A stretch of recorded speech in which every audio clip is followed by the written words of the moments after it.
ጌታችንን ኢየሱስ ክርስቶስ እንደተወለደ ያምናሉ፣ እንደሞተም ያምናሉ፣ መሰቀሉን ያምናሉ፣ መሞቱን ያምናሉ፣ በሶስተኛው ቀን መነሳቱን ያምናሉ፣ በአብ ቀኝ መክበሩን ያምናሉ። እሺ ትጸድቃለህ ወይ ስትለው ምን ይላል? በየትኛው ስራዬ? ምን ማለት ነው? ኢየሱስ የሰራው አይበቃም እያሉ ነው። የእነሱን ስራ ምን ማድረግ አለባቸው? መጨመር አለባቸው። እምነት ግን ማረፍ ነው። ማረፍ ነው ማለት በማን? በራስ ስራ አይደለም የምታርፈው። አንድ ሰርቶ የጨረሰልኝ የኔን ኃጢአት በመስቀል ያስወገደ ካህን አለኝ ብለህ ስታምን አንተ ወደ ሌላ ስራ አትገባም፣ ታርፋለህ። እምነት ምንድነው? መንቀሽቀሽ አይደለም። እምነት ምንድነው? ማረፍ።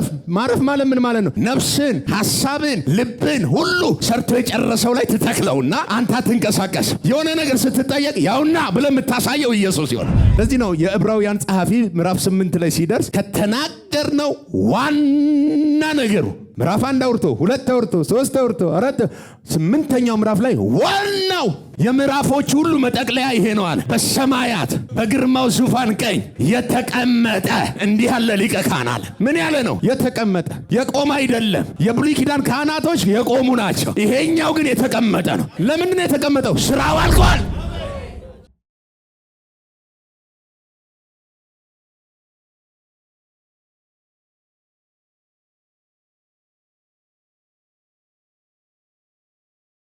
እሺ ሮሜ መጽሐፍ ምዕራፍ 4 ባለፈው ሳምንት ምዕራፍ 3ን ጨርሰን የወጣ ነው። ዛሬ ሮሜ መጽሐፍ ምዕራፍ 4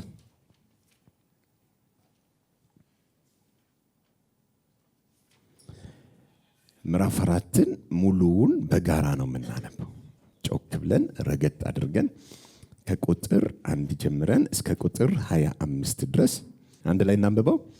1 3 እንግዲህ በሥጋ አባታችን የሆነ አብርሃም ምን እናገኘ እንላለን?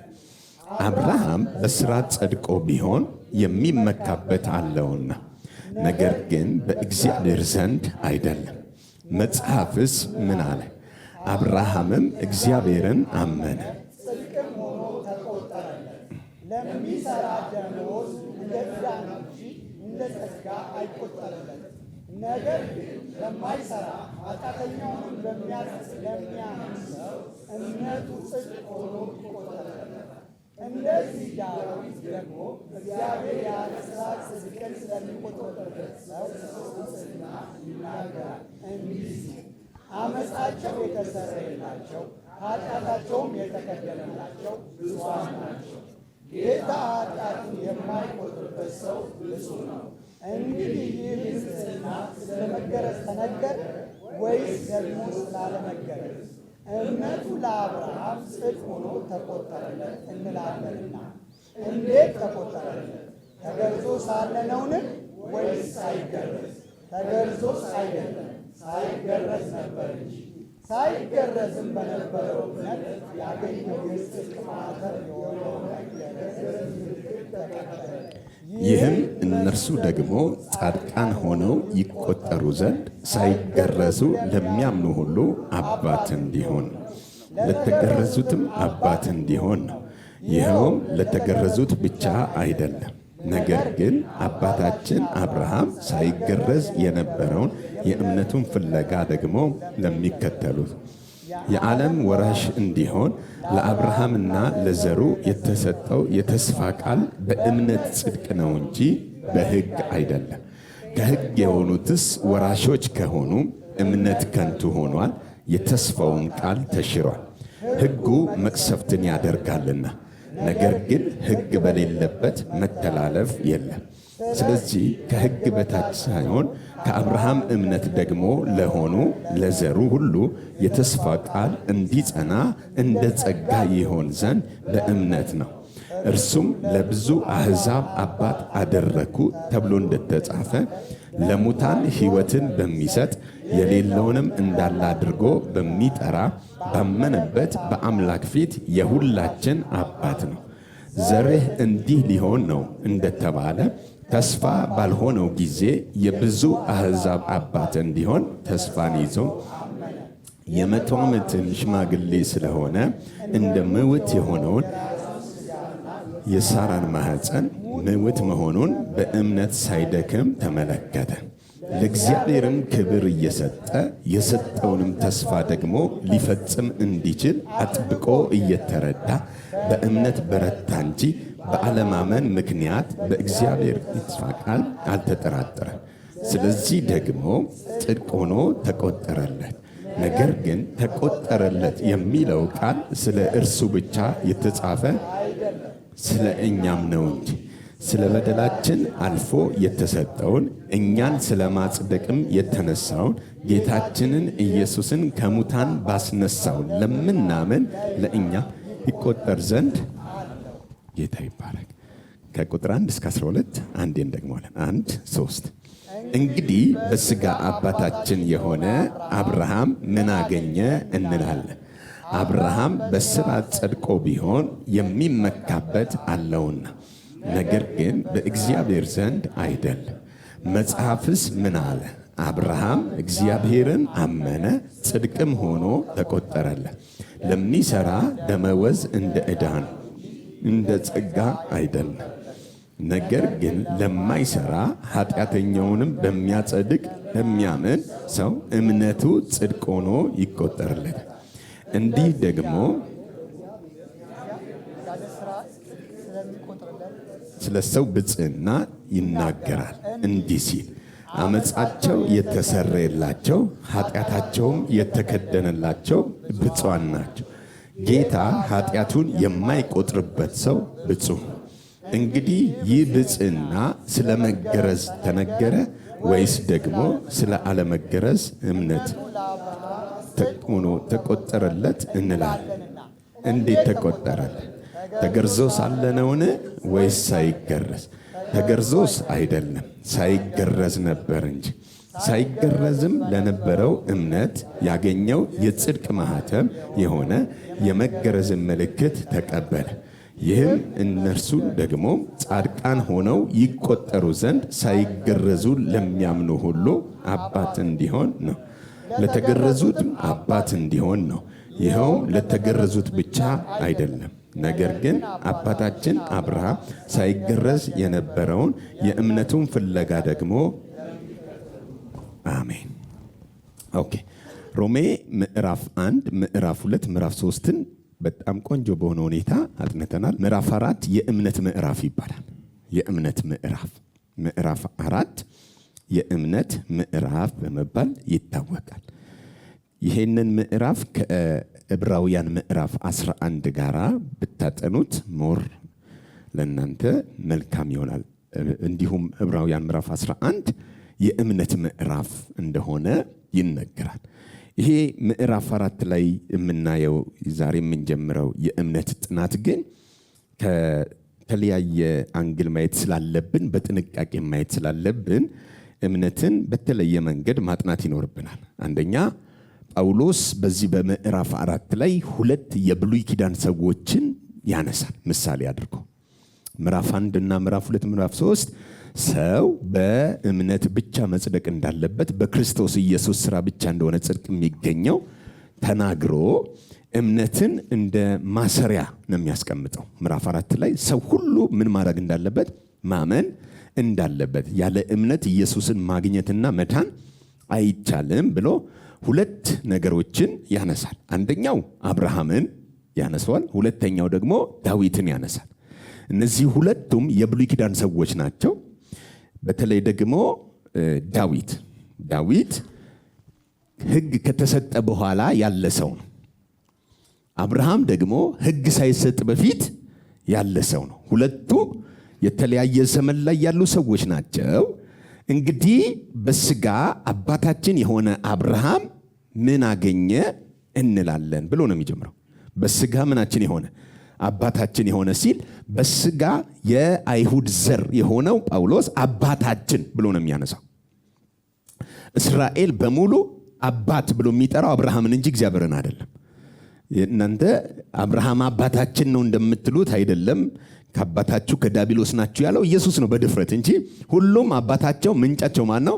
አብርሃም ጋር ነው የሚጠቁሙት። አሁንም ጳውሎስ አባታችን አብርሃም ምን አገኘ ብሎ በስራ ጸድቆ ቢሆን ኖሮ የሚመካበት አለው። አብርሃምን ጽድቅ የሚገኘው በስራ ነው ብትሉ አብርሃም የሰራው በጣም አስደናቂ ነገር ነበረው። የሚያቀርበው ነገር ነበረው። ነገር ግን ያ የሰራው ያቀረበው ነገር ከሌላው የሚሻል አባት ነው ምንጭ ነው ተብሎ እንዲታሰብ ያደረገው ነገር በእግዚአብሔር ፊት ሲመጣ ከንቱ ነው። አንድ ሰው ከኔ የተሻለ የሚጸልይ ሰው ለምሳሌ ከኔ የተሻለ የሚጸልይ ሰው መጥቶ መመካት ይችላል። በጸሎት ጉዳይ ላይ ከኔ የተሻለ ስለሚጸልይ መመካት ይችላል። ነገር ግን ያንን ጸሎቱን ይዞት ወደ እግዚአብሔር ቢጠጋ በእግዚአብሔር ፊት ያ ጸሎቱ በቂ አይደለም። ስለዚህ ጽድቅም አንድ ሰው ከሌላው የተሻለ አልሰረኩም፣ አላመነዘርኩም፣ ክፉ አይደለሁም ብሎ ሊያስብ ይችል ይሆናል። ያንን አልሰራውም ብሎ የሚያምነውን ነገር ግን በእግዚአብሔር ፊት ሲያመጣው እግዚአብሔር ከዛ ሰው ይልቅ የተሻለ ጻድቅ ስለሆነ መመካት አይችልም። ስለዚህ ትልቁ አብርሃም የምትሉት እንኳን አባታችን የምትሉት እንኳን በስራው አልጸደቀም። የጸደቀው በምኑ ነው? በእምነቱ ነው። በእምነቱ ነው እያለ ነው። ኦኬ፣ በነጥብ እንየው። አንደኛ እምነት የሚባለው ነገር ወደ ሰው ህይወት ከየት ይመጣል? እምነት የሚባለው ነገር እንግዲህ አብርሃም በእምነት ከጸደቀ፣ ዳዊት በእምነት ከጸደቀ፣ እኛም ደግሞ በእምነት እንድንጸድቅ እዚህ መጽሐፍ ላይ ከተጋበዝን ጽድቅ የሚገኘው በእምነት ብቻ ከሆነ መንገዱ እምነት ከየት ይመጣል? ከየት ይመጣል? የአንደኛ ዮሐንስ መልእክት ምዕራፍ 4 ቁጥር 16 አንደኛ ዮሐንስ መልእክት ምዕራፍ 4 አንደኛ ዮሐንስ ምዕራፍ 4 አገኘው? እሺ። እኛም እግዚአብሔር ለኛ ያለውን ፍቅር ቆይ ስሙት። እኛም እግዚአብሔር ለማን ያለውን? ለኛ ያለውን ምን ፍቅር እሺ አውቀናል አምነንማል። ቆይ እምነት የሚመጣው ከየት ነው? በጥንቃቄ እምነት አንድ ሰው ልብ ውስጥ የሚፈጠረው ስለ እግዚአብሔር ፍቅር በትክክል ሲረዳ። የእግዚአብሔርን ፍቅር ያልተረዳ ሰው እምነቱ ፍጹም አይደለም። ስለ እግዚአብሔር ፍቅር ሰው ሲሰማ ግን በዚህ ምድር ላይ የሌለ የፍቅር መገለጥ ስለሆነ ወደ ሰውየው የሚመጣው ያንን ፍቅር ሰው መቀበል የሚችለው በእምነት ብቻ ነው። ያ የእግዚአብሔር ፍቅር ወደ እናንተ ሲመጣ የእግዚአብሔር ፍቅር በልባችሁ ሲተከል ልባችሁ ውስጥ እምነት ያፈራል። አሁን ዮሐንስ ስሙት ምን እንደሚል፣ እኛም እግዚአብሔር ለኛ ያለውን ፍቅር አውቀናል። እኛም የሚለው እንግዲህ እንደ አይሁድ ሐዋርያው ዮሐንስ ሲጽፍ ከብሉይ ኪዳን ጀምሮ እግዚአብሔርን ያውቁታል። እግዚአብሔርን ግን ሲያውቁት በሕግ ነው የሚያውቁት፣ በሙሴ በኩል ነው የሚያውቁት። እግዚአብሔርን ሲያውቁት በአብርሃም በኩል ነው የሚያውቁት፣ በአባቶች ኪዳን ውስጥ ነው የሚያውቁት እንጂ በክርስቶስ አላወቁትም። ክርስቶስ ሲመጣ ግን እንደ ሙሴ አይደለም የገለጠላቸው እግዚአብሔርን፣ እንደ አብርሃም አይደለም የገለጠላቸው። ኢየሱስ የእግዚአብሔር የባህሪው ትክክለኛ ነጸብራቅ ሆኖ ነው የመጣው። እግዚአብሔርን ማወቅ ሲፈለግ አብርሃም አይደለም የገለጠው፣ ሙሴ አይደለም የገለጠው። ልክ ናቸው፣ በደንብ አገልግለው በተሰጣቸው ዘመን አልፈዋል። ግን እግዚአብሔርን በትክክል አልገለጡትም። በትክክል እግዚአብሔርን እዚህ ምድር ላይ የገለጠልን ልጁ ኢየሱስ። ሃሌሉያ። ስለዚህ ዮሐንስ አየውና እኛም አለ ሕግ ያለው ሰውዬ፣ ካህን ያለው ሰውዬ፣ መቅደስ እየገባ መስዋዕት ሲያቀርብ የነበረው ሰውዬ እግዚአብሔር ለኛ ያለውን ፍቅር አወቅ ነው፣ አየነዋ። ምዕራፍ 1 ላይ ምን ይላል? ዓለም ሳይፈጠር በፊት ከዘላለም ዘመናት በፊት ቃል የነበረው ስለ ሕይወት ቃል ከዘላለም ስለ ሕይወት ቃል ከመጀመሪያው የነበረውን በዓይናችን ያየነውን በእጃችን የዳሰስነው ከእሱ ጋር አብረን የበላን የጠጣነውን እናወራላችኋለን። ሕይወት ምን አለ? ተገለጠ። እኛም ሃሌሉያ ተገለጠ አሉት። የተገለጠው እኮ ሰው ነው። የመጣው እኮ ሰው ሆኖ የመጣው ክራይስት ነው። ሲያዩት ግን ከዘላለም የነበረን፣ ሲያዩት ከሰው ሁሉ ምን ይላል? ይለያል። ከዛ ኢየሱስን አይተው ሲጨርሱ እግዚአብሔር ብርሃን ነው ብሎ ነው የዘጋው። ለካ ኢየሱስን ስታየው የምታገኘው እግዚአብሔር። አሁን እግዚአብሔር ለኛ ያለውን የራሱን ፍቅር አውቀናል፣ አወቅ ነው። ስለዚህ አሁን እምነት የሚመጣው ስታቅ ነው። የማታውቀውን ነገር አታምነው።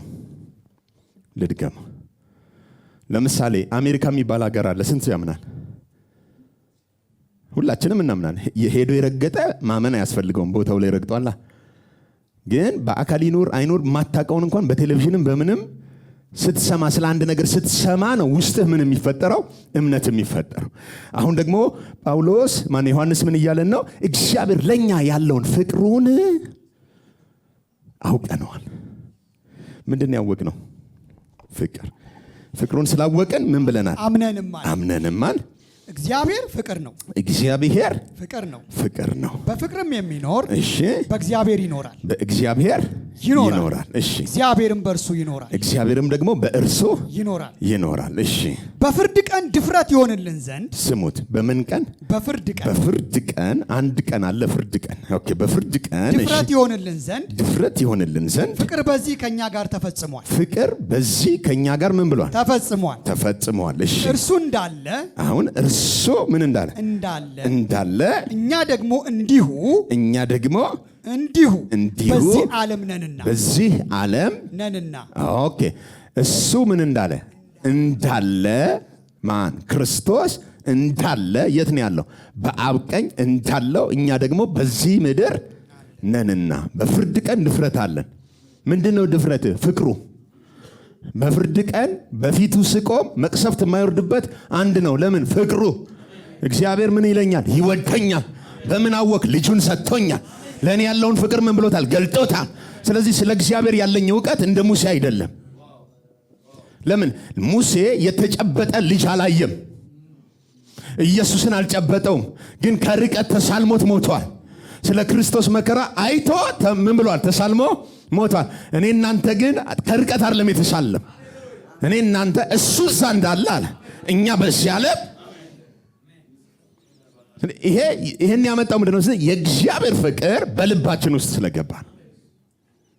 ስለዚህ እምነትን አንተ ውስጥ የሚፈጥረው ፍቅሩ ሲፈስ ነው። ልድገማ። ወየውልሽ ሰው ላይ እምነት አይፈጥርም። አንቺ ሆዬ ኮራዚዮ ቶፓዚዮ ምናምን አንተ ውስጥ እምነት አይፈጥርም። እምነት ውስጥ የሚፈጥረው እግዚአብሔር ማን መሆኑን ስትሰማ ነው። ለዚህ ነው አንደኛ ቆሮንቶስ ላይ ጳውሎስ ምን ብሎ ጻፈ? እምነት፣ ተስፋ፣ ፍቅር እነዚህ ጉድ ኦኬ ለዘላለም አንድ ላይ ምን ይላሉ? ይኖራሉ። እምነት፣ ተስፋ፣ ፍቅር አንድ ላይ ነው የሚኖሩት። ኦኬ ከነዚህ ደግሞ የሚበልጠው ዋናው የትኛው ነው? ስለዚህ አሁን ፍቅር ነው ማለት ነው ተስፋ የሚሰጥ፣ ፍቅር ነው እምነት የሚሰጥ። ፍቅር ውስጥ ከሌለ እምነት አይኖርህም። አሁንም ዮሐንስ ምን እያለን ነው? እኛ በፍርድ ቀን ድፍረት አለን። በጣም ነው የምንደፍረው። በፍርድ ቀን እንዴት ያደረገኘውን የሚል እየተብረከረክን በፊቱ ምን አንልም፣ አንቀርብም። በድፍረት ነው የምንቆመው ፊቱ። ምንድን ነው የሚያስደፍር ካልከኝ፣ እኔ ጋር ምንም ነገር የለም፣ ግን አንድ ነገር አለ። እሱ ውስጥ ፍቅር አለ። ምን አይነት ፍቅር? ሁኔታ ላይ ያልተመሰረተ፣ ከኔ የማይሸምር፣ ዘሬን ያላየ፣ ብሔሬን ያላየ፣ አካባቢን ያላየ፣ ጸሎቴን ያላየ፣ ጓዳዬን ያላየ፣ ኑሮዬን ያላየ፣ ውሎዬን የማይከታተል ፍቅር፣ እኔ ላይ ያልቆመ ፍቅር አለ። እሱ ራሱ ላይ ቆመው እኔን ወልዶኛል። ኧረ አንድ ሰው ጮኸ አሜን። እስቲ እግዚአብሔር በሉኝ የወደደኝ ራሱ ላይ ቆሞ ነው። ሃሌሉያ። አየ ድፍረቴ ይሄ ነው አለ ዮሐንስ። እኔ ድፍረት ሌላ የለኝም። ምንድነው ድፍረትህ? ተገልጦ አይቻለሁ። እግዚአብሔር ለእኔ ያለውን ፍቅር ሳየው አለ ልዩ ነው አለ በቃ። ስለዚህ በፍርድ ቀን ድፍረት አለ። ምን አለኝ? ፍጹም ቁጥር 18 ፍጹም ምን ፍቅር ፍርሃትን አውጥቶ ይጥላል እንጂ። እምነትና ፍርሃት አብረው ማይሄዱ። እምነት፣ ተስፋ፣ ፍቅር አብረው ይሄዳሉ። ፍርሃት የለም ውስጣቸው።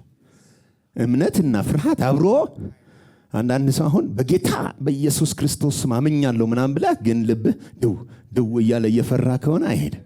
እምነትና ፍርሃት አብሮ ምንም አይሉን የማይሄዱ ናቸው። ይሁን በድፍረት የምንቆመው አለ ፍቅሩ ነው የሚያስተማምን።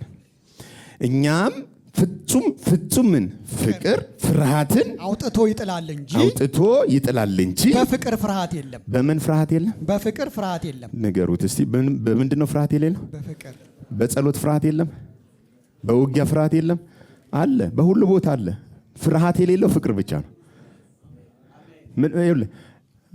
አሁን በጥንቃቄ ለምሳሌ በጣም ከምትወዷት ሴት ልጅ ጋር አብራችሁ ስትኖሩ እንዴ ምን አስባ ነው መርዝ በጥብጣ ብትሰጠኝ ሳትልም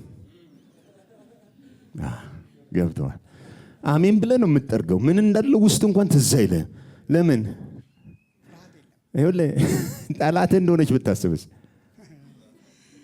አትሞክራትም እኮ። ግን የምትወደኝ ነው ብለህ ስለምታስብ ለአንተ ያላትን ፍቅር ሲገባ ውስጡ መርዝ ትጨምርብኝ የሆነ ወይ የሚል ፍርሃት አይኖርም። በድፍረት አብረህ ምን ታደርጋለህ? አዴ በተኛውበት በትራስ ብታፈነኝ ስትላለን አትልም እኮ። ዥዋ ብለህ ነው የምተኛው። ምንድነው ያተሰማመነ ስትል ትወደኛለች ብለህ ነው የምተኛው። ዮሐንስ አሁን እሱን ነው እየነገረ አንተ እግዚአብሔር ጋር ስመጣማ ከሆነች ሴት ከሆነ ወንድ እኮ የተሻለ የሚወድ እግዚአብሔር አለ። እሱ እቀጣዋለሁ ብሎ አይደለም እየጠበቀ ያለው፣ ፍቅሩን ሊገልጥልህ ነው እየጠበቀ ያለው። ፍጹም የሆነ ፍቅር አለ ፍርሃትን አውጥቶ ይጥላል እንጂ በፍቅር ፍርሃት የለም። እደግማለሁ፣ ፍጹም ፍቅር ምን አውጥቶ? ፍርሃትን አውጥቶ ይጥላል። በቃ ኳስ ሲጫወቱ አይታችኋል። ሜዳ ላይ መሀል ላይ መጫወቻዋ ምን ሆነች? ኳስ ሆነች። እና አንዳንድ ሰው ግራኝ አለ፣ ግራግር ሲመታው ወደ ቀኝ ምታ ተብሎ እንደዚህ አድርጎ ወደ ሌላ የሚሄድበት አለ። ድንገት ውልንች የሚገባበት ወይ ጫማው ወይ ምናምን ብቻና አንዳንዴ እዚህ ሀገር አሁን እዛ ውጪው ላይ ወዲያው ኳስ ሲረቅ ኳስ የሚተፉ ስታንድ ባዮች አሉ። እና ያኛው ኳስ እስኪመጣ አይፈለግም፣ ወዲያው ያቀብለዋል። እኛ ግን ድሮ ስንጫወት አንዱ ከጠለዘው ገደል ከገባ ጨዋታው ይቆማል። ወይ ሌላ ጊዜ በፌስታል ሰርተን ምናምን ነው የምንመጣው እንደ አዲስ የምንጫወተው። ካልሆነም ደግሞ ህፃን ልጅ ከፍለ ነው ጉድጓድ ውስጥ ገብቶ ምናምን እንዲያመጣ ይደረጋል። ወይም ኮኮ ተባብለን አሜን። ይኸውልህ ፍርሃት ማለት ልክ እንደዚህ የጨዋታ ሜዳ ውስጥ ካለ አንዴ ከዛ አንዴ ከዚህ በተኛበት በተነቃበት መንገድ ላይ ስትሄድ ሁሉ ያባንናል። ፍቅሩ ሲገባህ ግን ይኸውልህ ገደል ውስጥ እንደሚገባ ኳስ አጠገብ ላይ ገይ ፍርሃትን ጠልሰህ ታወጣዋል። ከወጣ በኋላስ ተመልሶ ህይወት ላይ አሜን። ንገሩት አጠገባችሁ ያለው እስከ መቼ ትይዘዋለህ ማለት እግዚአብሔር ይወዳል ወይስ እስከ መቼ ነው? ራእዩ እስከ መቼ ነው የመያዝ ነገራችሁ? በዚህ ሕያው ቃል መጽሐፍ ቅዱስ ይችን ጥቅስ ላንብባት ምን እንደሚል አንደኛ ዮሐንስ መልእክት ምዕራፍ 4 ቁጥር 18 ስሙት። ከልብ የሚወደንን ሰው እንደማንፈራው ሁሉ እግዚአብሔርም የሚወደን ፍጹም በሆነ ፍቅር በመሆኑ ምን አይነት ፍጹም በሆነ ፍቅር በመሆኑ እንደሚቀጣን በማሰብ ብቻ አንፈራው። እንደሚቀጣን ነገር በማሰብ አንፈራው። ምን አንለው? አንፈራው። ስለዚህ እምነት የሚመጣው ከምንድን ነው? ከፍቅር። በደንብ ስሙ። ከህግ የሚመጣው ፍርሃት ነው። ይችን በደንብ ነው። አትንካ፣ አትቅመስ፣ አታድርግ፣ አድርግ። የሙሴ ህግ ህዝቡ ላይ ፍርሃት ነው ያመጣው። ለመጀመሪያ ጊዜ ሲና ተራራ ላይ ሙሴ ህግ ተቀብሎ ሲወርድ ህዝቡ ሁሉ ከሙሴ ነው የሸሹት። ለምን? ፊቱ ያበራ ነበር። የሚያበራው ፊት ወደሱ የሚያስጠጋ ሳይሆን ከሱ ምን የሚያደርግ ነበር? የሚያሸሻቸው ነበር። ተመሳሳይ ኢየሱስ በመገለጥ ተራራ ላይ ያዕቆብን ዮሐንስንና ጴጥሮስን ይዞ ሲጸልይ ፊቱ ተቀይሯል። ልክ ሙሴ ፊቱ እንደተቀየረ ልክ ፊቱ ተቀይሯል። ግን ከፊቱ መለወጥ በኋላ ከተራራው ሲወርድ ህፃናት ህዝቡ ሁሉ ወደሱ ነው የሚሮጡት። ለምን? ፍቅር ወደሱ ያቀርባል፣ ህግ ግን ከሱ ያረቃል። ማንም መስፈርት አሟልቶ ወደ እግዚአብሔር መምጣት አይችልም፣ እግዚአብሔርን በሚገልጥልን ፍቅር እንጂ። ሮሜ ምዕራፍ 10 ቁጥር 10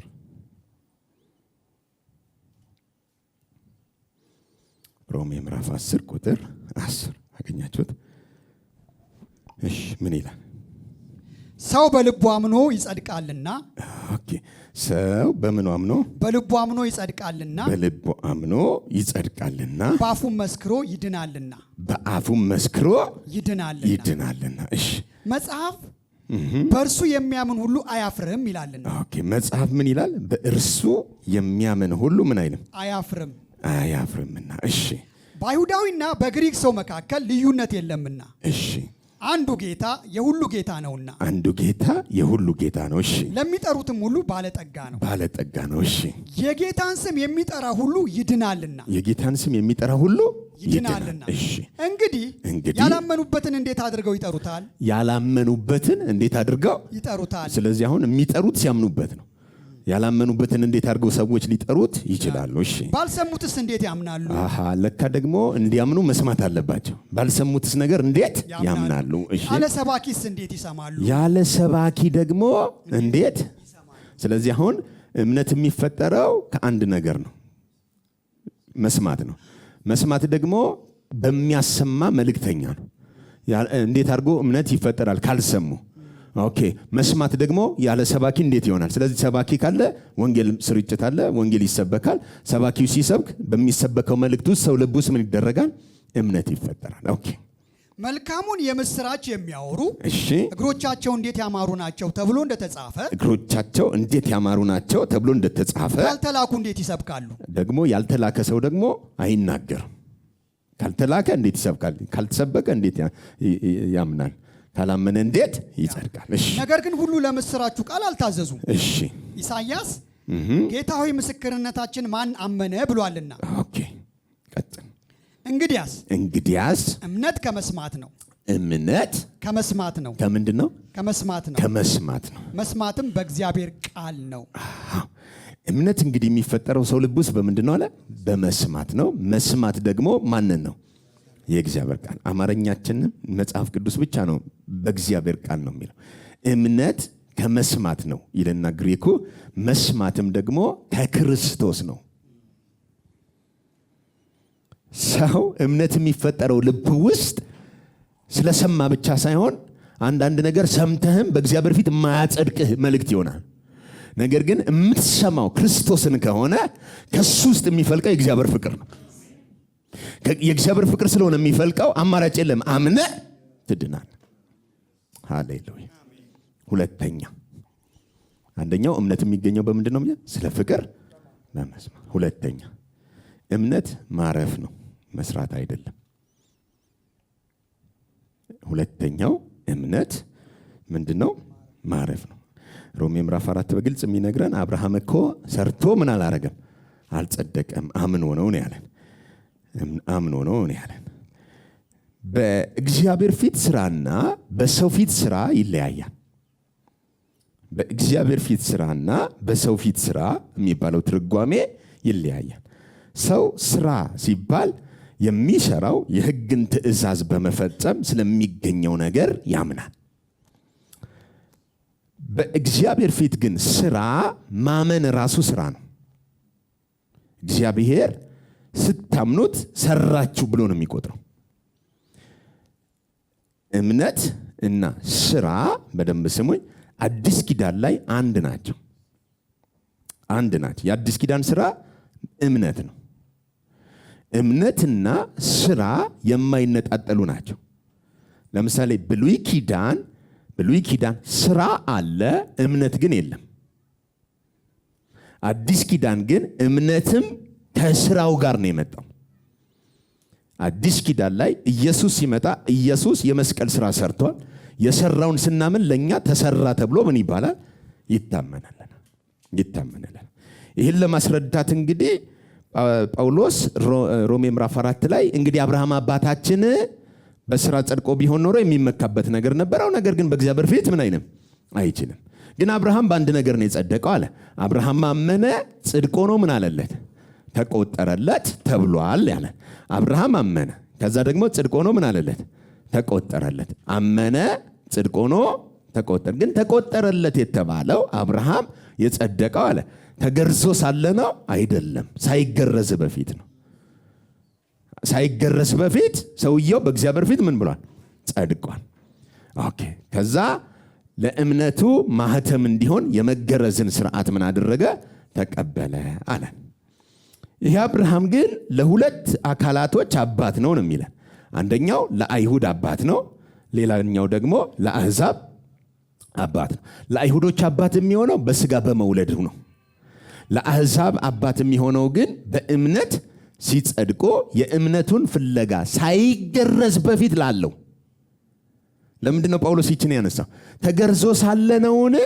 አይደለም፣ ሳይገረዝ ነው ያለን። ሳይገረዝ ማለት ምን ማለት ነው?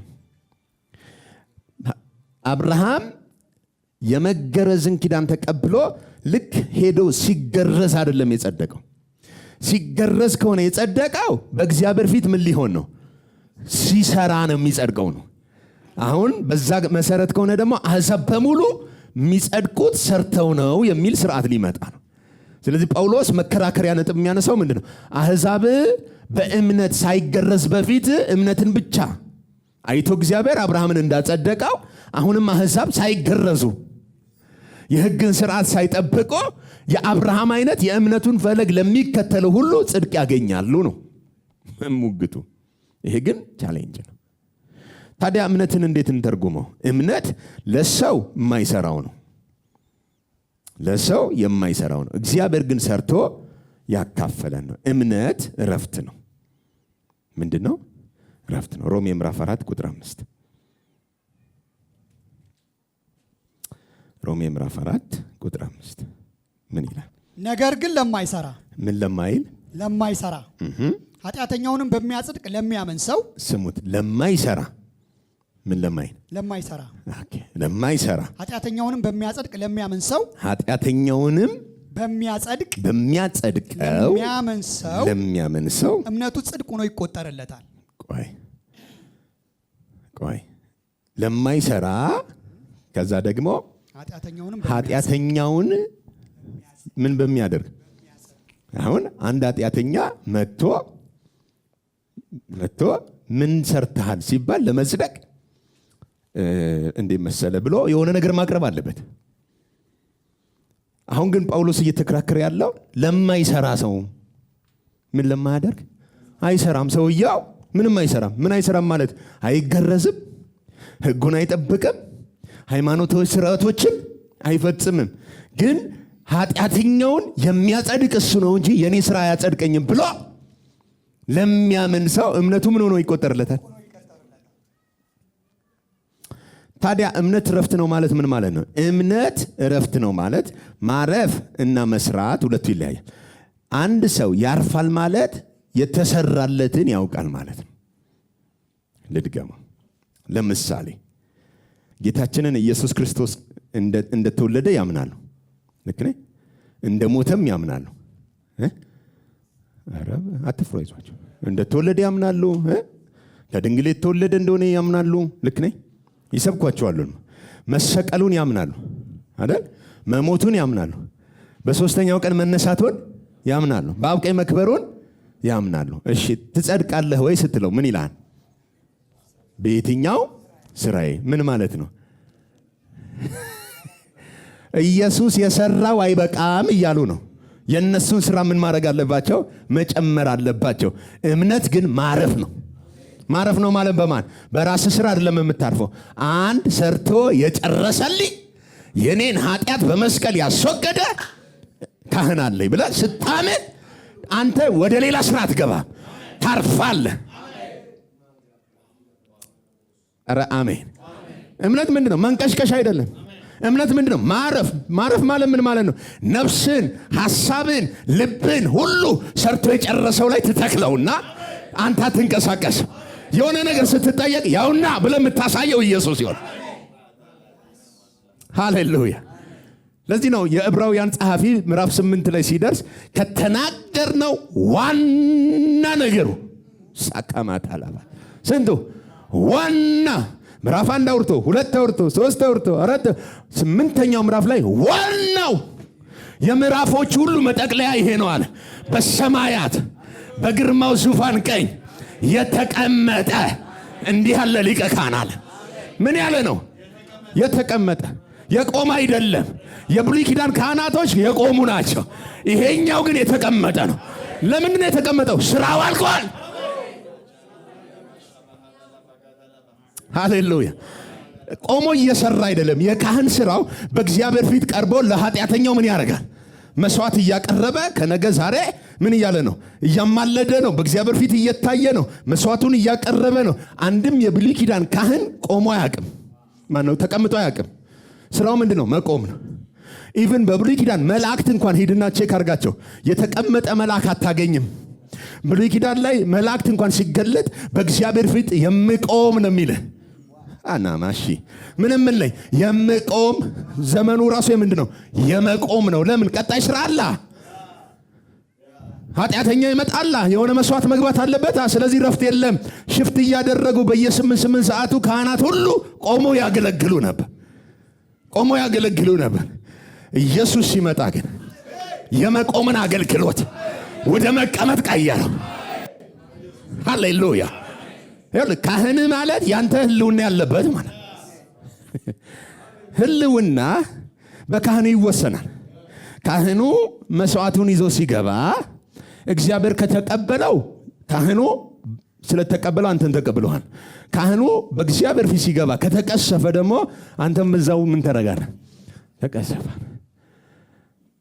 ስለዚህ የብሉይ ኪዳን እንኳን ካህናቶች ቦታቸው የመቆም ቢሆን ሲቆሙ ግን የእስራኤልን ሕዝብ የ12ቱን ነገድ ስም በደረታቸው ላይ አትመው ይዘውት ይገባል። ሕዝቡ ውጭ እኮ ነው። በደጅ አደባባይ ዙሪያ ሶስት ነገድ በአራቱም ዙሪያ ሕዝቡ ቆሟል። ካህኑ ግን ሕዝቡን ወክሎ ስለ ሕዝቡ የኃጢአትን መስዋዕት ይዞ ይገባል። ልክ ሲገባ እግዚአብሔር ከተቀበለው ተመልሶ ይወጣና እጁን ይዘረጋል። እግዚአብሔር ይባርክ፣ ፊቱን ያብራልህ እያለ ይባርካል ሕዝቡን። በገባበት ከደረቀ ግን ኃጢአተኛ ከሆነ አልሰማው። በደንብ ሲሆን ውጪ ኃጢአተኛ ነው የቆመው፣ የተረጋገጠ ነው። ለዛ ነው ውጪ ላለው ነው መስዋዕት ተይዞ የሚገባው። ግን እግዚአብሔር የሚመረምረው ውስጥ የሚገባውን ነው። ስለ አንተ ውጪ ስለቆምከው ውስጥ የሚገባው ይመረመራል። ውስጥ የሚገባው ችግር ካለበት በሱ ችግር አንተም ራስ ይሄንን የመቆም ዘመን ኢየሱስ ክርስቶስ መጣና የራሱን ደም የእንስሳ ደም አይደለም ይዞ ገባ። የሆኑ አካላቶችን የፍጥረት ደም አይደለም ይዞ ገባ። የገዛ ደሙን ይዞ ገባ። ልክ ሲገባ አንተ ልጄ ነህ ዛሬ ናና በቀኝ ተቀመጥ አለው። ምንድነው ተቀመጥ ያለው? ለምንድን ነው? ከዚህ በኋላ የሚቀርብ መስዋዕት የለም። ከዚህ በኋላ ለኃጢአት የሚፈስ ደም የለም። ያንተ ደም አርክቶኛል፣ ያንተ ደም አስደስቶኛል፣ ሌላ አልፈልግም ብሎ እግዚአብሔር በኢየሱስ ረክቷል። ኧረ ሃሌሉያ! እስኪ እኔ በሉኝ እግዚአብሔር በረካበት በክርስቶስ ኢየሱስ መስዋዕት ረክቻለሁ፣ ሌላ አልፈልግም በሉኝ።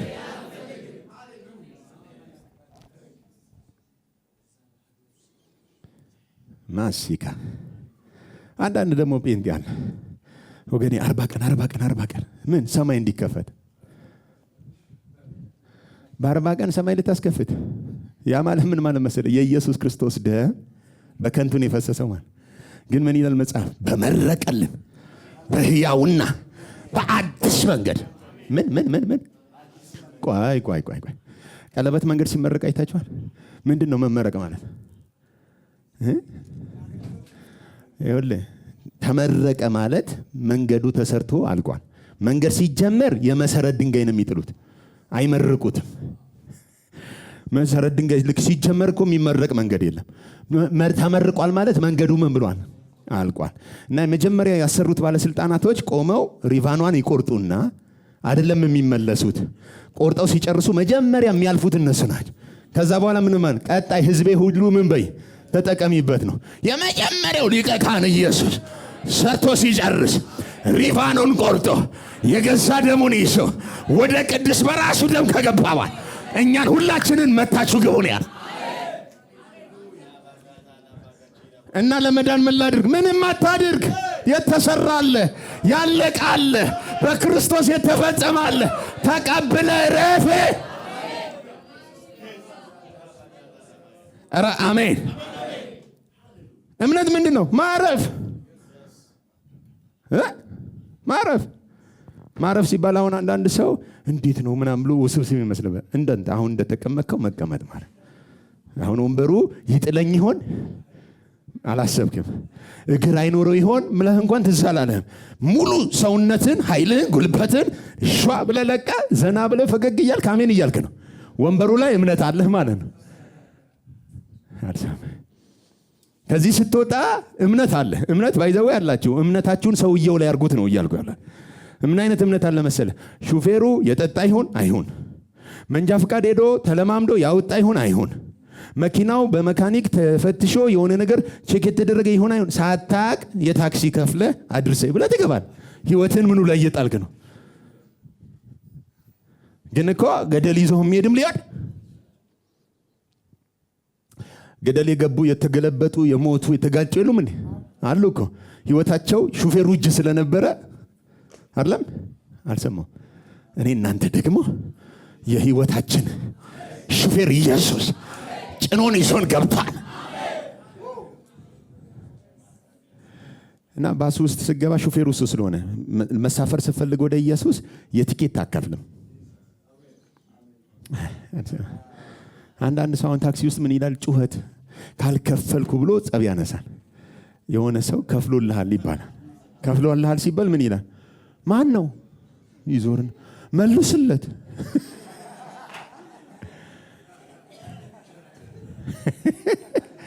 አሁንም ጌታ ኢየሱስ ምን እያለ ነው? እኔ ሰርቼ መንገዱን መርቄ በገዛ ደሜ ቀድሼዋለሁ። ናና ምን በል ዘው ብለህ ግባ።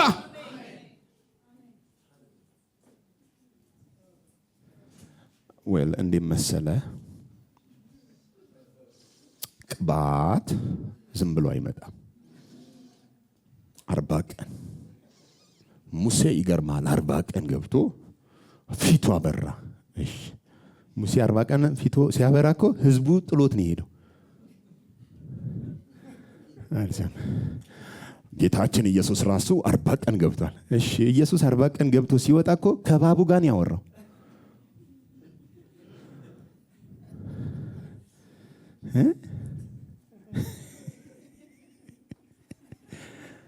ብዙ ሰው 40 ቀን ገብቶ ሲመጣ እንደውም ምክንያቱም የኢየሱስ ከሆነ 40 ቀኑ እባቡ ነው የሚያገኘ። አልገባችሁ?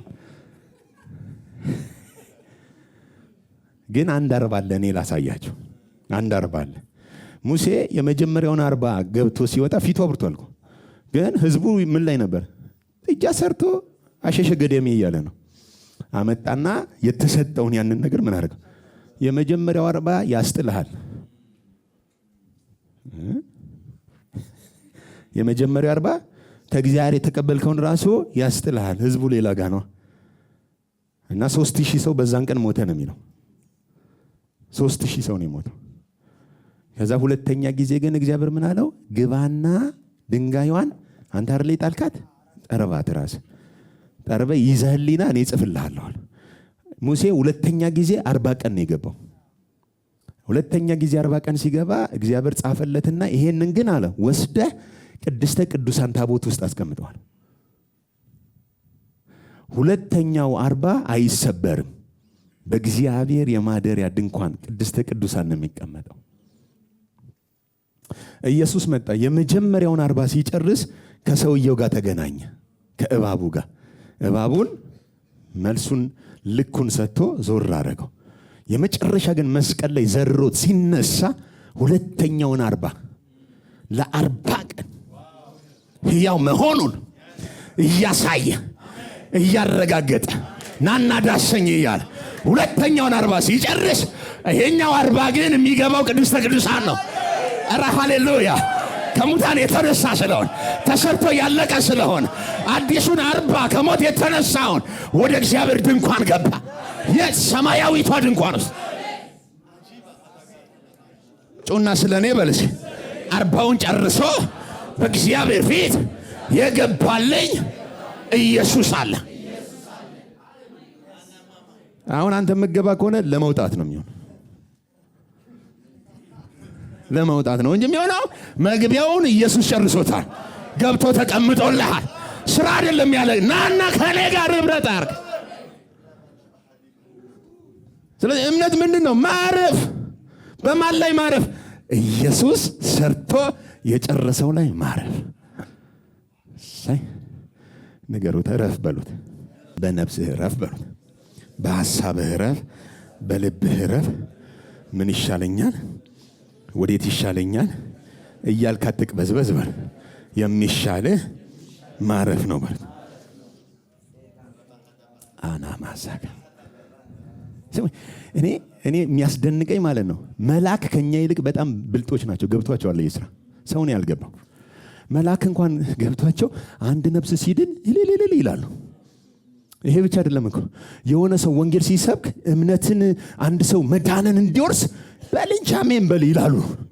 ስራ ላይ ናቸው። ወንጌል ከሚሰብክ ጋራ የክርስቶስ ስራ እኮ ነው አሜን በል ይላሉ። ለምን መሰለ? በብሉይ ኪዳን የሚቆሙ ናቸው። ምን የሚሉ ናቸው? ኢየሱስ ከሞት ከተነሳ በኋላ ግን ስራው እንዳለቀ ገብቷቸዋል። እና እነ ማርያም ማን ድንጋዩን ያንከባልልልናል እያሉ ሲመጡ መላእክት አንከባሎ በግራና በቀኝ ቁጭ ብሎ ጠበቃቸው። ለምን እንዴ? ለመጀመሪያ ጊዜ መልአክ ቁጭ አለ። ምንድነው ሲሉ እንዴ ፋራዎች አሉ። ፋርዬ አልባነንክም እንዴ እስካሁን? እንዴ እሱ እኮ በሕያዋን መዳን መንደር ነው እንጂ ያለው በሙታን መካከል ይሻላል።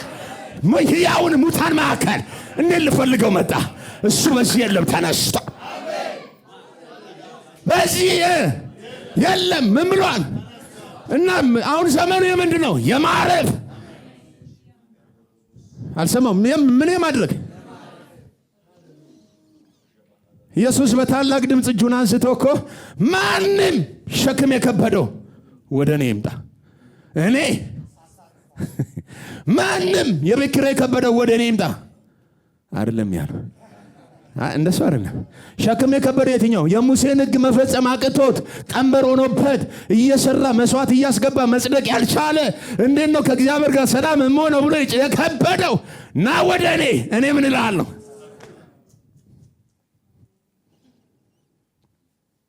አሜን። እምነት ምንድን ነው? ማረፍ ነው። አልሰማሁም። ምን ማድረግ ነው? ኢየሱስ ምን ብሏል? አሁን ተቀምጦ ነው ያለው? አልሰማሁም። ቆሞ ነው ተቀምጦ? ተቀምጧል። እና ተቀምጦ ያለው ለምን ይመስላል? የሚሰራው ስራ የለም። በቃ ስራውን ጨርሶ ምን ብሏል? እንደው እኛ መቼ ነው የምንቀመጠው? አንዳንዱ ታውቃለህ፣ አሁን እንኳን እዚህ ቁጭ ብሎ ቆሞ ዱባይ የሚሄዳለ የሆነ ሽሮ ላይ አንተከትክ ቤቱ ምን ይሄዳለ። እዚህ ነው ግን ቁጭ ብሏል። ግን በነፍሱ የት ሄዷል? ማረፍ ስንል ምን እያወራን ነው? የሆነ የጭንቅላትህን ሐሳብ ሁሉ ሰብስበህ ሐሳብህ ማን ይሁን? ሰርቶ የጨረሰው ኢየሱስ ነው። የሆነ ነገር ሲያታግልህ ነው እኔ አማኝ ነኝ። ምን ታምናለህ? በዓይን የማይታየውን የዘላለሙን አመኛለሁ። በእኔ ህይወት ላይ እሱ ጣልቃ ገቢ ነው። አሜን። አማኝ ነህ፣ ታማኝ ነህ በሉት።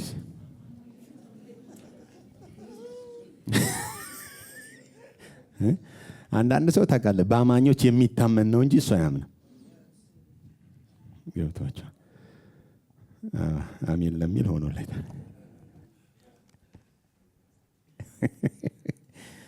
እምነት ምንድን ነው? አልገባኝም። ምን ማድረግ ነው? ማረፍ።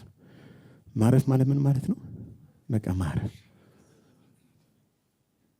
ብሉይ ኪዳን መዝሙረ ዳዊት ላይ ምን የሚል ቃል አለ? እረፉ እኔም አምላክ እንደሆንኩ።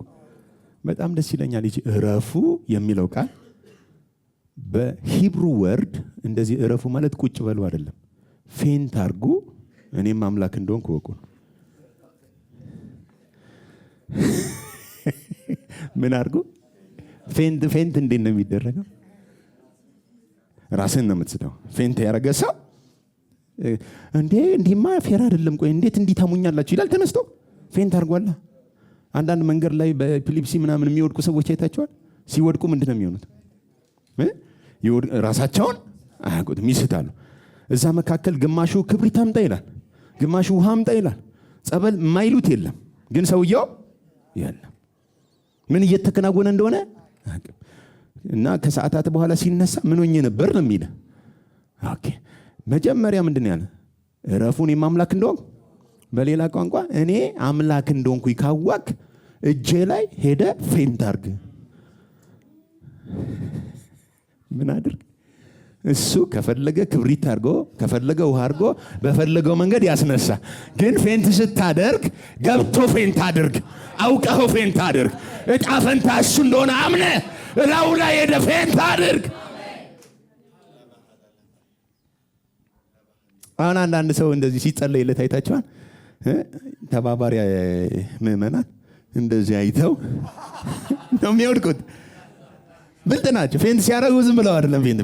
መንፈስ ሲነካ ቦታውን አታየውም። ሰውየው ሲነካ ግን ቦታውን አይተህ ያመቻል አያመችም፣ ልተባበረው አልተባበር። ምክንያቱም እግርህንም ረግጦህም ሊሆን ይችላል እየገፈተረ ያለው የሚሆነው።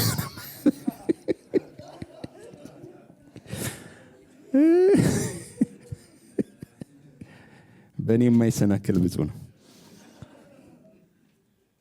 ስላለ ማለት ነው። እና ብልጥ ነን አይተን ነው። ግን ሕያው የሆነው እጁ ሲመጣብህ እና ሲነካ አንተም የት እንዳለ አታውቀውም። በዙሪያ ምን እየተከናወነው እንደሆነ አታውቅም። እውነተኛ ፌንት ማድረግ ተኝተህ ነገ ደግሞ ምን በላ ይሆን ካልክ እኮ እምነት የለም። አንተ ማረፍ ነው እምነት። እስቲ ዥው ብለህ ረፍ በሉት። አንዳንዴ ቀን ሙሉ ስለፋ ስደክ ምናምን ሰውነት ዝሎ አልጋው የሚናፍቅ የለም ሳትደርስ በፊት እና ልክ ስታገኘው ምግብ እንዳለ ረሶር በሉ እንዳነኩኝ። ለምን የናፈቀ ሄደ መገናኝ። እንደሱ ይናፍቅ ጌታ። ሄደ ዥው ብለህ ራስን ለቀ ስትር ብለህ የምታርፍበት ከፈለክ እውነተኛ አምላክ እሱ ነው። ስትታመንበት የማይከዳ ባታምነው እንኳን እሱ ታማኝ ሆኖ የሚኖር ያመንከው ኢየሱስ አይከዳም። ለነገ ዋስትና የማን ነው? ፌንት ያረኩበት። ለተነጎዲያስ ፌንት ያረኩበት። ለዘላለሙ አማኝ በእግዚአብሔር ላይ ምን አድርጓል? ግን እኛ አሁን እንደማናርፍ ላሳያችሁ። ስንጸልይ ራሱ የምንመጣው ለስድብ ነው። እግዚአብሔር የለህማ፣ አታይማ፣ አትፈርድማ፣ አትወርድማ እንትናችን ራሱ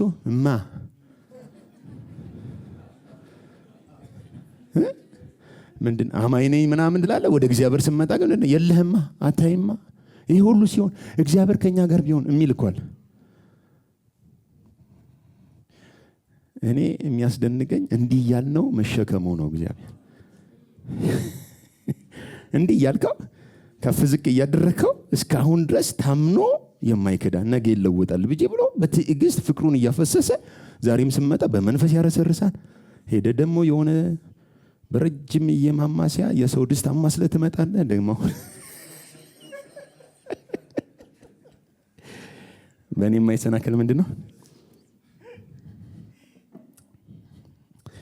እንግዲህ እንዲህ ስናወራ ማረፍ ነው አለመስራት ነው ስንል አንዳንድ ሰው በቃ እንደፈለጋችሁ ሆኖ ያልን ስለሚመለስለው ደግሞ አንድ ነገር አስሬ የዛሬዋን ልጨርስ። እምነትና ስራ። በተለይ ጳውሎስና ያዕቆብ ይጣላሉ። በሰው ጭንቅላት ውስጥ በእግዚአብሔር መጽሐፍ ውስጥ አይጣል፣ በሰው ጭንቅላት ውስጥ ግን ይጣላሉ።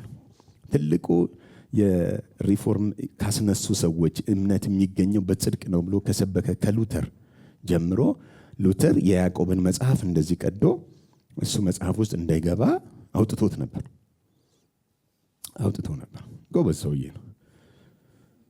ጎበዝ ነው። በጣም ደፋር የሆነ ሰው ነው። እና እንደውም የያዕቆብን መጽሐፍ ገለባ ነው ብሎታል። ምንድነው? ገለባ ነው። አውጥቶ ደግሞ ቀዶ ለብቻው ጥሎታል።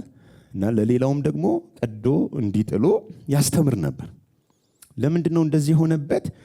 ጳውሎስን ሲያነበው እምነት የሚገኘው ማነው? ጽድቅ የሚገኘው በእምነት ነው እንጂ በስራ አይደለም ይላል። ያዕቆብ ምዕራፍ 2 ደግሞ አንተ ሰውዬ እምነት ያለ ስራ ከንቱ ነው ይላል። ስለዚህ ያዕቆብ ተሳስቷል ብሎ አውጥቶታል። ለሱ የሚመቸውን ወስዶ ዛሬ ግን ያዕቆብንና ጳውሎስን አስማምተናቸው እንሄዳለን። ኦኬ ምን ይላል እስኪ? ያዕቆብ ምዕራፍ 2 ቁጥር 14 ነው የሚጀምረው። ወንድሞቼ ሆይ ምኖች ሆይ? ወንድሞቼ ሆይ። ኦኬ ወንድሞቼ ሆይ። እንግዲህ መፈታት ያለበት በያዕቆብ መልእክት ወንድሞች እንጂ ዛሬኛን አይደለም እያወራ ያለው። ያዕቆብ መጽሐፍ ምዕራፍ 1 ላይ ያዕቆብን በደንብ እንዲገባን እንዲህ ይላል። ወንድሞች ሆይ ብሎ ይጀምራል ያዕቆብን። ቁጥር 2 ላይ የእምነታችሁ መፈተን ትዕግስትን እንዲያደርግላችሁ አውቄ ልዩ ልዩ ፈተና ሲደርስባችሁ እንደ ሙሉ ደስታ ቁጠሩት ነው የሚለው። ቁጥር 1 ላይ ግን እንዲህ ብሎ ነው የሚጀምረው። የእግዚአብሔርና የጌታችን የኢየሱስ ክርስቶስ ባሪያ ያዕቆብ ለተበተኑት 12 ምን ላሉት? ስለዚህ አሁን ለአይሁድ ብቻ ነው የጻፈው። አሕዛብ እዚህ ውስጥ ለተበተኑት 12 ነው። 12 የሚላቸው 12 ነገዶች ናቸው። 12 ነገዶች ደግሞ አባታቸው አንድ ሰው ነው። ማን ነው ስሙ? ያዕቆብ ነው አይደል? የያዕቆብ ልጆች ናቸው 12 ነገዶች። 12ቱ ምንድናቸው? ወንድማማች ናቸው። ምንድናቸው? ወንድማማች ናቸው። ስለዚህ ለተበተኑት ለ12ቱ ነው የሚጽፈው። አሁንም ምዕራፍ 2 ላይ ወንድሞች ሆይ ብሎ ሲል የቸርች ወንድሞችን ሳይሆን እያወራ ያለው እሱ የሚያውቃቸው የ12ቱ ነገድ አንድ ቤተሰብ ናቸው። ይህን መጽሐፍ ቅዱስ ስታጠኑ በጥንቃቄ ማየት ያስፈልጋል። ለምሳሌ ሐዋርያው ዮሐንስ በአንደኛ ዮሐንስ መልእክት ላይ ወንድሙን የሚጠላ ነብሰ ገዳይ ነው ይላል፣ የዘላለምም ሕይወት ደግሞ የለውም ይላል። ወንድሙን ምን የሚል የሚጠላ። አሁን ይህንን ብዙ ጊዜ ቸርች ላይ ተሰብከነዋል። አንተ ወንድምህን ውደድ ተብለን እዚህ። ቃሉ ግን የሚያወራው ዮሐንስ ሐዋርያው ዮሐንስ ለ12 ወንድማማቾች ነው የሚያወራው። 12 ወንድማማቾች በስጋ ወንድማማች ናቸው እና ያመኑትን አይሁዶች ያላመኑት ምን ያደርጓቸዋል? ይጠሏቸዋል፣ ያሳድዷቸዋል። ስለዚህ ዮሐንስ ሲጽፍ ምን አለ? ወንድሙን የሚጠላ ነብሰ ገዳይ ነው ይልና እኛ ግን ብሎ ወንድሞቻችንን የምንወድ ስለሆነ ከሞት ወደ ሕይወት እንደተሻገርን በዚህ እናውቃለን። ከሞት ወደ ሕይወት የተሻገረ ሰው ወንድሙን ይወዳል። ወንድሙን የሚጠላ ሰው ግን ምንድን ነው? ነብሰ ገዳይ ነው። ከዛ ሲሞግት ምንድን ነው ያለው? አይሁዳዊ በሙሉ እግዚአብሔር አለው። አይሁዳዊ በሙሉ እግዚአብሔር አለው። ስለዚህ እግዚአብሔርን አማኝ ስለሆነ አንተ አለ ያላየኸውን እግዚአብሔር አምናለሁ ወዳለሁ ትላለህ። ያየኸውን ወንድምህን ግን ምን ትለዋለህ? ትጥለዋለህ። ለምን? በስጋ አይሁድ የሆኑት በክርስቶስ ሲያምኑ ስደት ይደርስባቸው ነበር እና የሚያሳድዷቸውና የሚጠሏቸውን ሲጽፍ በስጋ ላለ አይሁዳዊ ወንድሙን አማኙን ለሚጠላው ወንድሙን የሚጠላ እኮ ነብሰ ገዳይ ነው፣ የዘላለምም ሕይወት የለውም። እኛ ግን ወንድሞቻችንን ምንነ እኛ እንወዳቸዋለን አለ፣ እናንተ ብትጠሉንም ከሞት ወደ ሕይወት እንደተሻገርን በዚህ። አሁንም ያዕቆብ ተመሳሳይ የሆነ ጥያቄ ያነሳል። ወንድሞች ሆይ ብሎ ነው የሚለው። ወንድሞች ሆይ እሺ፣ እምነት አለኝ የሚል አሁን ስሙት፣ እምነት አለኝ የሚል እሺ፣ ስራ ግን የሌለው ሰው ቢኖር ምን ይጠቅመዋል? አሁን በደንብ ስሙኝ። እምነት አለኝ ቢል ነው እንጂ ያለው ያዕቆብ እምነት አለው አላለም። እምነት አለኝ ቢል ሰውየው ነው የሚለው። ስራ ግን የሌለው ምን ይጠቅመዋል? እሺ፣ እምነቱስ ሊያድነው ይችላልን? ያ እምነቱ ስራ ከሌለበት ሊያድነው ይችላልን? እምነቱ ስራ ከሌለው ሊያድነው ይችላልን? ወንድም ወይም እህት ራቁታቸውን ቢሆኑ የዕለት ምግብንም የዕለታቸውንም ምግብ ቢያጡ ከእናንተ ደግሞ አንዱ በደህና ሂዱ እሳት ሙቁ፣ ስሙት፣ በደህና ሂዱ እሳት ሙቁ ጥገቡም ቢላቸው ለሰውነት ግን የሚያስፈልጉትን ባትሰጧቸው እሺ ምን ይጠቅማቸዋል? ስለዚህ አሁን ራቁትን ነው ሰውየው፣ ምግብ የላቸውም። አሁን ራቁቱን የሆነ ምግብ የሌለው እንደገና ልብስ የሌለውን ሰውዬ ና እሳት ሙቅ፣ ምግብ አምጡለት፣ ብላ ጥገብ ብላችሁት ልብስ ባትሰጧት ምን ይጠቅመዋል? አይጠቅመውም። በሌላ ቋንቋ ምግቡ ጥሩ ነው ይብላ፣ እሳቱንም ይሙቅ፣ ግን ምን ይጎለዋል? ስለዚህ አሁን አንድ የሚጎድለው ተግባር ነው ያረጋችሁት ነው። ሙሉ አይደለም። የሚጎድለው ምን አለ? ተግባር አለ መቀላቀል ያለበት ሙሉ እንዲሆን ለሰውየው። እሺ፣ እንደዚሁም ካለ ልክ እንደዛው ስራ የሌለው እምነት ቢኖር በራሱ የሞተ ነው። ምን የሌለው እምነት? ስራ የሌለው ምን እምነት ቢኖር ምንድን ነው? በራሱ የሞተ ነው። ስራ የሌለው እምነት ቢኖር በራሱ ምን ያለ ነው? የሞተ ነው። ስለዚህ አሁን የሚሞተው ምንድን ነው? እምነቱ ነው። ምን ስለሌለው? ስራ ስለሌለው። እሺ፣ ነገር ግን አንድ ሰው እሺ፣ አንተ እምነት አለህ፣ እሺ፣ እኔም ስራ አለኝ፣ እሺ፣ እምነትን ከስራ ለይተህ አሳየኝ፣ እሺ፣ እኔም እምነቴን በስራ ያሳየሃለሁ ይላል። እሺ፣ እግዚአብሔር አንድ እንደሆነ አንተ ታምናለህ። እግዚአብሔር ስንት እንደሆነ አሁን እምነት አለኝ ይላል አይደል? እግዚአብሔር ስንት እንደሆነ አንድ እንደሆነ አንተ ታምናለህ። ይሄ እምነት የሚያምነው አንድ እንደሆነ እግዚአብሔር አይሁድ ብቻ ነው። ስማ እግዚአብሔር እስራኤል ሆይ ስማ፣ አምላክህ እግዚአብሔር አንድ አምላክ ነው። ዘዳግም ምዕራፍ 6 ቁጥር 4 ላይ ይቺ ታዘዋል። እግዚአብሔር አንድ እንደሆነ ምን ትላለህ? ታምናለህ። አሁን በክርስቶስ ሰዎቹ የሚያምኑ አይደሉም። ለምን? በእስራኤላዊነታቸው እግዚአብሔርን ብቻ ነው የሚያምኑት። እምነት እንዳለ እግዚአብሔር አንድ እንደሆነ ታምናለህ። እሺ መልካም ታደርጋለህ። መልካም ነው፣ እሱ ታደርጋለህ። አጋንንት ደግሞ ያምናሉ። ልክ እንዳንተ ማን ያምናል? ስለዚህ አሁን የሰዎቹ እምነትና የአጋንንት እምነት አንድ አይነት ነው። ልክ እንዳንተ ካለ አንተ የምታምነውን አጋንንትም እንደውም ካንተ ይሻላል አጋንንት እያለ ነው። በምን ይንቀጠቀጡማል? አጋንንት እንደውም ይንቀጠቀጣል። አሁን ስሙት፣ ሰዎቹም ያምኑትና አጋንንት የሚያምነው አንድ አይነት ነው። አሁን ልጠይቃቸው፣ አጋንንት ይጸድቃሉ? ለምን?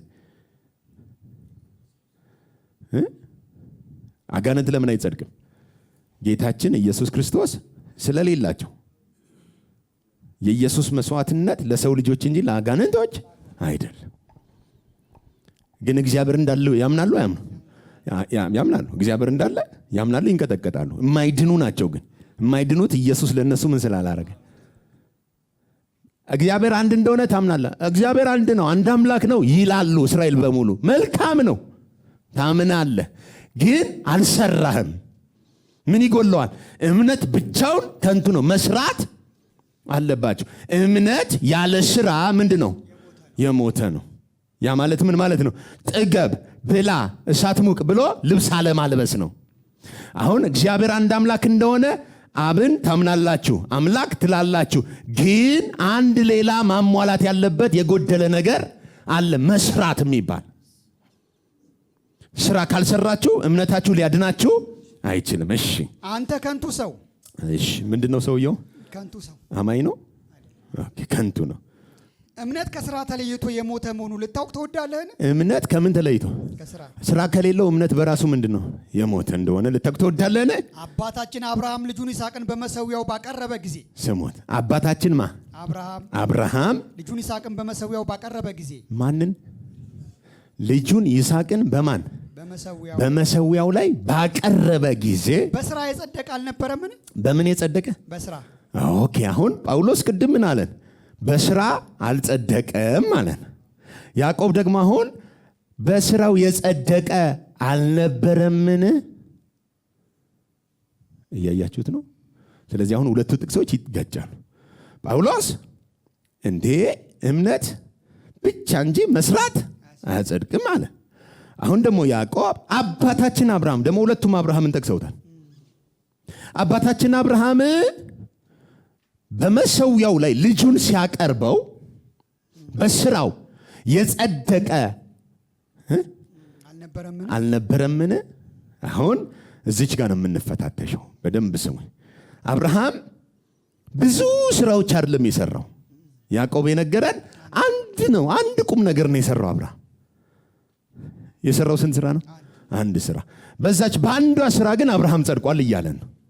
እናንተም እስራኤላዊ አንድ ስራ ስሩና ጽደቁ ነው። ስለዚህ አሁን የሚጠይቀው ስራ ስለሚጸድቁበት ስራ እንጂ ዛሬ ስለምንኖረው ነገ ስለምንኖረው አይደለም። ሙግቱ እምነቱ ካለ ስራ መጽደቅ አይችልም። ስለዚህ የሚያጸድቅ ስራ ነው እየጠየቀ ያለው። አብርሃም በምንድን ነው የጸደቀው? በስራው። ምንድን ነው የሰራው? ልጁን በማን? በመሰዊያው ላይ አቀረበ አለ። ኦኬ፣ አሁን የሰራውን በደንብ እንየው። አብርሃም የሰጠው እግዚአብሔር ይስሐቅን ነበር፣ አንድ ልጅ አይደል? አንድ ልጅ ነው የሰጠው። ከይስሐቅ በፊት ግን አንድ የወለደው አለ። ማን ነው ስሙ? እስማኤል አለ። ከዛ ደግሞ ይስሐቅ መጣ። እስማኤልን አምጣና በፊት ያቀርብልኝ አላለውም። ለምን? እስማኤል የተስፋ ቃል ውስጡ የለበትም። እስማኤል እግዚአብሔር ያየለት ልጅ አይደለም ለአብርሃም። እግዚአብሔርን ለማገዝ ብሎ በቤቱ ባለች በአጋር በኩል የእግዚአብሔርን የተስፋ ቃል ለመጨበጥ ነው ሄደው እና እስማኤልን ካመጣ በኋላ እግዚአብሔር ምን አለው? ኤልሻዳይ ነኝ፣ አሁንም በፊቴ ተመላለስ። ሐሳቤን አልቀየርኩም ነው። በሌላ ቋንቋ አሁን ያመጣኸው ሰውዬ እኔ አልቀበለውም፣ ግን የራሴን አመጣለሁ አለው። አንተ ቤት የራሴን ልጅ ምን እላለሁ አመጣለሁ። እና ጊዜውን ጠብቆ ማመጣ ይስሐቅ መጣ። ምዕራፍ 4 ላይ የሚያነሳልን እሱን ነው። የሳራ ማህፀን ምውት መሆኑን ሳይደክም በእምነት ተመለከተ። የሰጠውንም የተስፋ ቃል እንደሚፈጽም አምኖ ተስፋውን ጨበጠ። አብርሃም ልክ ተስፋውን ሲጨብጠው ይስሐቅን እግዚአብሔር አንድ ትእዛዝ አመጣ። የምትወደውን አንድ ልጅህን ያለው። ከዛ በፊት ልጅ አልነበረውም አለው። ሁለት ልጅህን አላለውም። ስንት ልጅህን? አንድ ልጅህን ምን በልልኝ ሰዋልኝ አለው። አሁን ልጁን የሰጠው ማን ነው? ያን እግዚአብሔር የሰጠው ልጅ ምን በልልኝ ሰዋልኝ ሲለው አብርሃም ሳይጠራጠር ልጁን ይዞ ና ብሎ ሊሰዋው እኮ ነው የሚሄደው። ሊሰዋው እየሄደ ነው። እና አብረውት የሚሄዱ እንጨት የተሸከሙ ሰዎች ምን ይላሉ? ማን ነው የሚታረደው ዛሬ? በግ የለም ይባባላል። ይስሐቅ ራሱ አባቴ ያለ እሳቱ አለ፣ እንጨቱ አለ፣ በጉ ግን የት አለ? አብርሃምን ነበር ያለው የመስዋዕቱን በግ። ስለዚህ አሁን ጥያቄው የመስዋዕትነት ጥያቄ ነው። እግዚአብሔር ፊት የምትጸድቁበት መስዋዕት ነው ጥያቄው። ስለዚህ ምን እያለ ነው? የመስዋዕቱን በግ እግዚአብሔር ያዘጋጃል። ባሮቹንስ መሃል ላይ በሉ እናንተ እዚህ ጠብቁን፣ እኔና ልጄ ለእግዚአብሔር ሰውተን እንመለሳለን። እምነቱ ይታያቸዋል። ኦኬ ይስሐቅ የማን ነው? የእግዚአብሔር ነው። ለማን የተሰጠ? ለአብርሃም የተሰጠ። ኦኬ አብርሃም እስማኤልን ይዞ ቢመጣስ አይሆንም ነበር። ማንን ነው ይዞ የመጣው? ይስሐቅን ነው። ይስሐቅ ደግሞ አስቀድሞም የማን ነው? አሁን ይስሐቅን ሰርቶን ያመጣው አብርሃም ኦልሬዲ እድሜው አልፏል። ከሱ አይጀምርም። እግዚአብሔር ነው በታምራት ያመጣው። ስለዚህ አብርሃም የሚመካበት የለም። እኔ እኮ በስተርጅና የወለድኩ ነኝ አይልም። እንደማይችል ያውቀዋል። ያመጣለት ማን ነው? እንደ ተስፋ ቃሉ እግዚአብሔር ነው። የእግዚአብሔር ነው። ስለዚህ ይስሐቅን አምጥቶ ለእግዚአብሔር ልክ ሊሰዋው ሲያዘጋጅ እግዚአብሔር የመስዋዕቱን በግ ተካና አንድ ልጅን ለእኔ ለመሰዋት አልሳሳህምና ያኔ በስራው ምን ብሏል አለን። አሁን በጥንቃቄ ስም ያዕቆብ አንድ ስራን ያነሳው ያችን ሰራ። አብርሃም ምን አረገ? ጸደቀ። በተመሳሳይ ይስሐቅ የሚወክለው ኢየሱስን ነው። እደግመዋለሁ። ማንን ነው የሚወክለው? ኢየሱስን ነው የሚወክለው። ኢየሱስ ደግሞ ድንገት የመጣ አይደለም። ልክ እንደ እስማኤል አስቀድሞ ለእስራኤል ሕዝብ የተሰጠ ምን አለ? የሙሴ ሕግ አለ። እንደ እስማኤል ለፍተው ያመጡት የራሳቸው የላባቸው ውጤት አለ። የሙሴ ሕግ የራሳቸው ስራ። ከረጅም ዓመት የተስፋ ቃል በኋላ ግን ማን ላከላቸው? ኢየሱስን ላከላቸው። ኢየሱስ መጥቶ ካልሰራህ ነው ችግሩ። አብርሃም ኢየሱስ ሲመጣ ቤቱ ወይም ይስሐቅ ሲመጣ የመጣውን ይስሐቅን ለማን ይዞ መጣ? በእግዚአብሔር ፊት ይዞት ሲመጣ ጸደቀ። ያዕቆብ ይህንን ምን አለው? ሰራ ብሎ ተረጎመው። ለካ መስራት ማለት እግዚአብሔር አንድ አምላክ ነው ብሎ ማመን ሳይሆን እግዚአብሔር አንድ እንደሆነ ታምናለህ፣ መልካም ነው፣ ግን መስራት አለብህ። ምን ልስራ? በልጁ ማመን። ልክ ልጁን ስቀላቅልበት ኮምፕሊት ይሆናል፣ ትጸድቃለህ። ልጁ ከሌለስ እግዚአብሔር አንድ ነው ብትልም አትጸድቅም። አብርሃም አባታችንን ይዩት አለ። ከማን የተሰጠውን? ከእግዚአብሔር የተሰጠውን። በምን የመጣውን? በተስፋ ቃል የመጣውን አንድ ልጁን አምጥቶ ለማን ሰጠው? ለእግዚአብሔር ሲሰጠው በስራው ምን አረገ? ምንድነው የሰራው? አብርሃም የሆነ ነገር እኮ አልሰራም። ልጁን መልሶ ሰጠው። ኢሳይያስ ምዕራፍ 55 ምን ይለናል? ካፌ የወጣው ቃሌ ስሙት። ከምን ይወጣ? ኦኬ ሰማይ ተቀዶ ዝናብ ዘንቦ ምድርን አጠጥቶ እንድታበቅል እንደሚያደርጋት ካፌም የወጣው ቃሌ እንዲሁ ያሻውትን ሳይሰራ በከንቱ ወደ እኔ። ስለዚህ ከእግዚአብሔር አፍ ቃል ከወጣ ሰርቶ ነው ወደ እግዚአብሔር የሚመለሰው። ከእግዚአብሔር አፍ የወጣው ሕያው ቃል ደግሞ ኢየሱስ መጣ ወደኛ ልብ።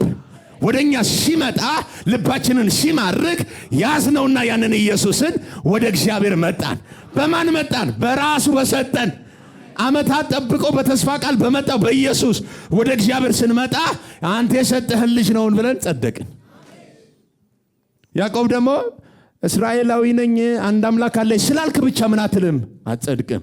የምትጸድቀው በምንድን ነው? በመስራት ነው። ዮሐንስ ወንጌል ምዕራፍ 6 ቁጥር 29 ስሙን ምን እንደሚል ዮሐንስ ወንጌል ምዕራፍ 6 ቁጥር 29 ኢየሱስም መልሶ እስቲ ትንሽ ከፍ በል ቁጥር 20 ለሚጠፋ መብል አትስሩ። ስሙት። ለምን አትስሩ? ለሚጠፋ መብል አትስሩ። ለሚጠፋ መብል ምን አትበሉ? አትስሩ። ስለምን እያወራ ነው? ስራ ነው የሚለው። ግን ለሚጠፋ መብል አትስሩ። እሺ። ነገር ግን ለዘላለም ሕይወት ለሚኖር መብል የሰው ልጅ ለሚሰጣችሁ ስሩ። ማን ለሚሰጣችሁ? የሰው ልጅ ምን የሚላችሁ? ለሚሰጣችሁ ስሩ። ምን ማለት ነው ስሩ? የሚሰጠኝ ከሆነ ለምን እሰራለሁ? ለዘላለም እንጀራ ሕይወት የሰው ልጅ ምን ለሚላችሁ? ለሚሰጣችሁ ስሩ። እርሱን እግዚአብሔር አብ አትሞታልና። ስለዚህ አሁን መስራት ማለት ለእግዚአብሔር ከእግዚአብሔር ልጅ ከኢየሱስ መቀበል ነው። አንዳንድ ሰው ድንጋይ መፍለጥ ይመስላል አይደል? መቀበል ነው። ስሩ አለ። ለሚጠፋ እንጀራ ምን አትበሉ? አትስሩ። ግን እግዚአብሔር ልጅ ለሚሰጣችሁ ለዘላለም ሕይወት እንጀራ ምን በሉ? ስሩ ነው ያለው። አሁንም ስራ ነው። ስራ የምትል ቃል አለች። እሺ ቀጥለው። እንግዲህ የእግዚአብሔርን ስራ እንድንሰራ ስሙት። የእግዚአብሔርን ስራ እንድንሰራ አለው። ምን እናድርግ አሉት። ጠየቁ። የእግዚአብሔርን ምን ስራ? ምክንያቱም ስሩ ሲላቸው በቃ እሺ ንገረን፣ የእግዚአብሔርን ስራ እንድንሰራ ምን እንስራ አሉት።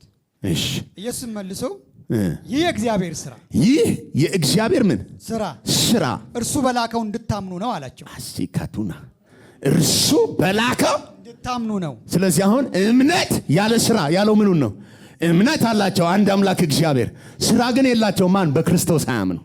እምነት ያለ ስራ አብርሃም አባታችን በስራ የጸደቀ አይደለምን? ምን ብሎ ነው የጸደቀው?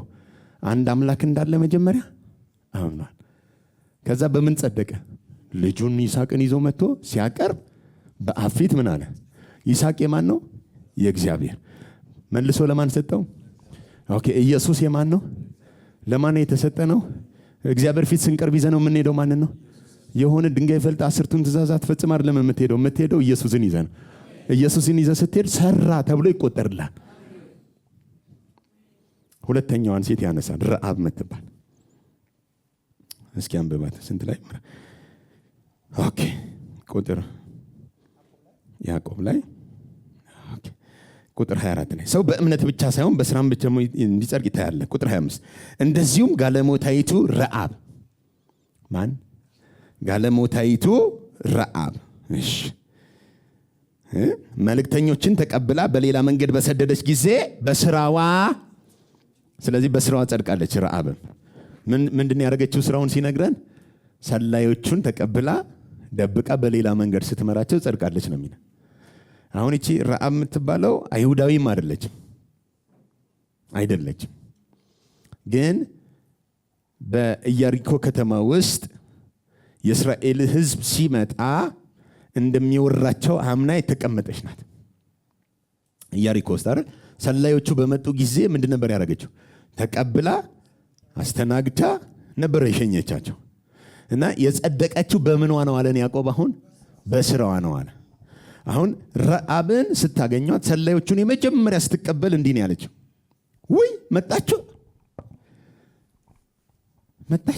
ጌታ ይባረክ፣ እስካሁን ስጠብቃችሁ ነበር፣ መጣችሁልኝ።